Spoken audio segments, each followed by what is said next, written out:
À 65 ans, ma peur de vieillir seul a commencé à s'aggraver.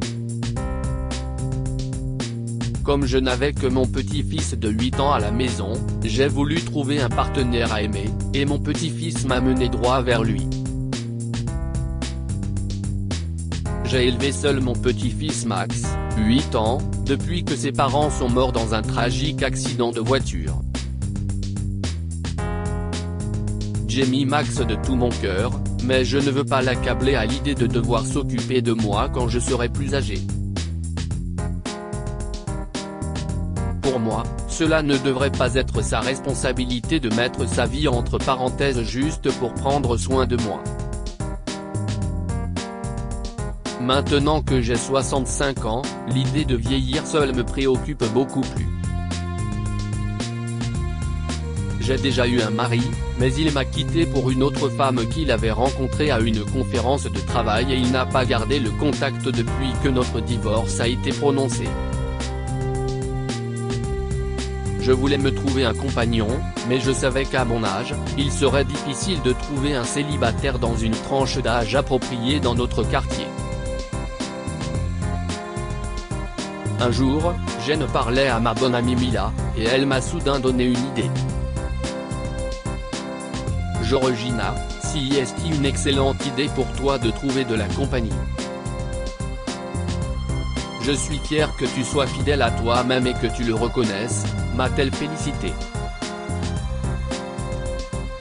Sais-tu où trouver un célibataire? Ai-je plaisanté. Je n'ai pas fait ça depuis des lustres. Après une courte pause, les yeux de Mila se sont illuminés. En fait, je le sais. Une des dames de mon club de gym m'a parlé d'un site de rencontre spécial. Tu y trouveras des hommes dans la soixantaine avec leur profil complet. Pourquoi n'essayes-tu pas? A-t-elle suggéré un site de rencontre? Ce n'est pas dangereux? Me suis-je dit en rentrant chez moi. Quand je suis arrivé à la maison, Max avait déjà été déposé par le bus scolaire. Il m'a dit « Bonjour, grand-mère » et m'a serré fort dans ses bras quand il m'a vu passer la porte d'entrée. « Bonjour, toi » lui ai-je répondu alors que nous marchions ensemble vers le salon. Comment était l'école? La journée s'est bien déroulée. J'ai eu un à mon contrôle de mathématiques. Et toi, grand-mère? Comment s'est passé ton déjeuner avec tante Mila? M'a-t-il demandé. Mon garçon était toujours aussi réfléchi. J'ai souri en me demandant si je devais lui répondre en étant honnête ou pas. Eh bien, Max, pour te dire la vérité, c'était un déjeuner assez intéressant, ai-je commencé. Comment ça? A-t-il demandé, essayant d'obtenir plus de détails. J'avais l'intention de te le dire, mais je ne savais pas comment tu réagirais. J'en ai parlé à tante Mila et elle a dit que c'était peut-être une bonne idée. Que penses-tu du fait que grand-mère ait un compagnon? Ou un partenaire? Avant que je puisse m'inquiéter de sa réponse, Max a affiché un énorme sourire sur son visage. Grand-mère, j'adorerais que cela se concrétise. Est-ce que ça veut dire que j'aurai un grand-père? A-t-il demandé. J'ai ri doucement en entendant sa réponse, car je ne m'attendais pas à ce qu'il réagisse de cette façon. Ça dépend, lui ai-je dit. Tante Mila m'a parlé de ce site de rencontre spécial où je pourrais trouver des candidats potentiels. Tu penses que si est une bonne idée?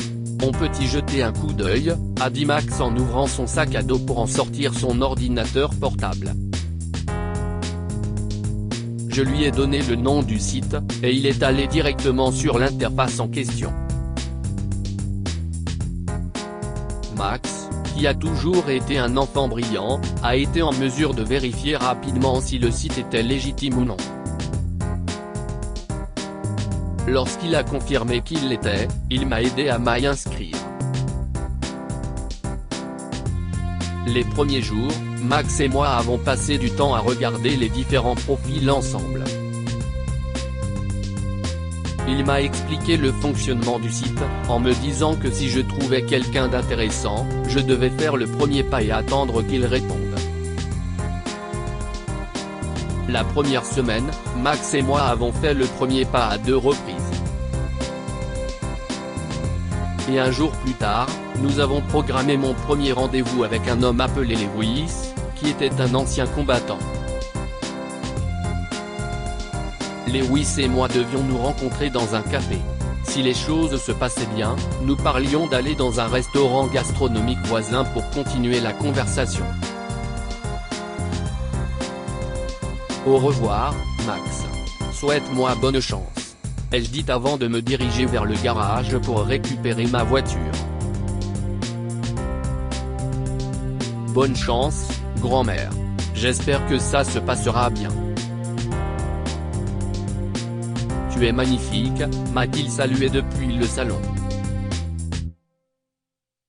J'ai souri à ce soudain regain de confiance de la part de mon petit-fils. J'ai démarré la voiture et me suis dirigé vers le centre-ville pour le rejoindre au café. Quand je suis arrivé, j'ai immédiatement vu Lewis. Il portait une chemise blanche à manches longues, un gilet marron et une casquette d'ancien combattant. Je lui ai souri et me suis présenté dès que nos regards se sont croisés. Dès que je me suis assise, j'ai eu envie de me lever et de rentrer à la maison. Lewis était bien trop coincé et ne riait jamais aux blagues que j'essayais de faire pour rendre le rendez-vous moins pesant. À un moment, j'ai demandé à la légère, « Qu'est-ce ce qu'il y a sous la casquette ?» Au lieu d'essayer de dire quelque chose d'humoristique, il m'a soudainement demandé si nous étions à un rendez-vous ou à un interrogatoire. Le temps qu'on finisse tous les deux notre café, j'ai pris ça comme un signal pour m'enfuir. Je suis désolé, il semble que je ne pourrai pas aller dîner, lui ai-je dit. Pourquoi ça? Je suis trop ennuyeux? A-t-il demandé. Je voulais dire oui, mais à la place, j'ai menti. Mon petit-fils vient de m'envoyer un message disant que l'entraînement de football s'est terminé plus tôt que prévu. Je dois aller le chercher. J'ai passé un bon moment. Après avoir dit ces mots, Lewis a souri et a essayé de se pencher en avant pour m'embrasser. J'ai rapidement pressé ma joue contre la sienne et je me suis levé avant qu'il ne puisse faire autre chose. Si est-ce tout? L'ai-je entendu dire alors que je me précipitais vers la porte. Je ne me suis même pas retourné, je voulais juste en finir avec ce rendez-vous. Quand je suis rentré chez moi ce soir-là, j'ai raconté à Max l'histoire d'horreur que je venais de vivre. Je lui ai dit que je n'avais fini avec les rendez-vous et que j'étais peut-être destiné à rester seul. Non, grand-mère. Tu ne peux pas laisser un rendez-vous tout gâcher. Tu as peut-être rencontré le mauvais gars la première fois. Essaie encore une fois, a-t-il dit pour m'encourager. Après avoir été convaincu par Max, nous avons recommencé à chercher sur le site. Cette fois, 30 minutes après avoir fait le premier pas, j'ai rencontré un homme nommé Jack. Son profil indiquait qu'il était divorcé et qu'il recherchait des compagnons. Il prétendait également avoir 62 ans, ce qui ne me semblait pas être une si grande différence d'âge. Jack et moi avons décidé de nous rencontrer dans un restaurant où nous pourrions dîner. Il m'a demandé s'il pouvait venir me chercher et me ramener chez moi après notre rendez-vous, mais après les horreurs que j'ai vécues avec Lewis, j'ai dit que je préférais prendre ma propre voiture. Je suis arrivé la première au restaurant et j'ai choisi de m'asseoir dans une cabine de gueule. Je me suis assise sur le canapé pour qu'il puisse s'asseoir sur la chaise en face de moi. Lorsque Jack est arrivé, j'ai immédiatement compris qu'il avait truqué son profil. Il avait beaucoup plus que 62 ans. Il semblait en avoir 80. Il m'a fait un signe de la main enthousiaste et s'est approché de notre table. À ma grande surprise, au lieu de s'asseoir sur la chaise en face de moi, il s'est collé au canapé. « Bonjour, ma belle », m'a-t-il salué en se penchant pour me serrer dans ses bras. C'était beaucoup trop rapide pour être confortable. J'ai fait de mon mieux pour m'éloigner de lui afin de garder une certaine distance entre nous, mais il a gardé un bras autour de mon épaule. Il a commandé de la nourriture pour nous deux et a commencé à parler. Il m'a posé tellement de questions. Est-ce que vous vivez seul? Avez-vous des animaux domestiques? Comment vous déplacez-vous en ville? Pourquoi vous êtes-vous séparé de votre mari? De la même manière qu'il était physiquement trop proche pour être confortable, ces questions me dérangeaient beaucoup aussi. Elles ressemblaient aux questions qu'un harceleur poserait à quelqu'un. Quand il a finalement cessé de parler, j'ai moi aussi voulu avoir des éclaircissements. Je suis désolé de te demander ça, mais as-tu vraiment 62 ans? Lui ai-je demandé. En entendant cela, il s'est mis à rire. Tu m'as eu, a-t-il dit. Non, chérie, j'ai bien plus de 62 ans. 20 ans de plus, pour être exact. M'a-t-il dit. J'ai écarquillé les yeux. Pourquoi avoir menti sur ton âge? Lui ai-je demandé. Pour avoir des femmes plus jeunes, bien sûr. Regarde-toi. Si fine et si belle à 65 ans. Je n'aurais jamais pu avoir un rendez-vous avec toi si j'avais dit que j'avais 82 ans. Pas vrai? A-t-il dit. Point aux bontés divines, me suis-je dit. Oh, je vois. De toute façon, tu ne fais pas ton âge, ai-je dit en essayant de rester poli. Avant que nos repas n'arrivent, je me suis excusé pour aller aux toilettes, juste pour échapper à son emprise. J'ai passé mon temps à me demander si je devais ou non sortir par la porte de derrière et m'en aller. J'ai réalisé qu'il n'y avait aucun moyen d'échapper à son champ de vision, alors j'ai décidé d'aller jusqu'au bout du dîner. Au lieu de me rasseoir sur le canapé, je me suis assise en face de lui et j'ai mangé ma nourriture aussi vite que possible. Quand on a fini, il m'a demandé si on pouvait aller dans ma voiture. Absolument pas. J'avais envie de lui répondre de cette manière. Je suis désolé, Jack. Je dois vraiment y aller. J'ai passé un bon moment, mais mon petit-fils a besoin de moi. Je dois aller le chercher chez un ami. Merci pour le dîner. On se reverra, n'est-ce pas? M'a-t-il demandé en essayant de se pencher pour m'embrasser.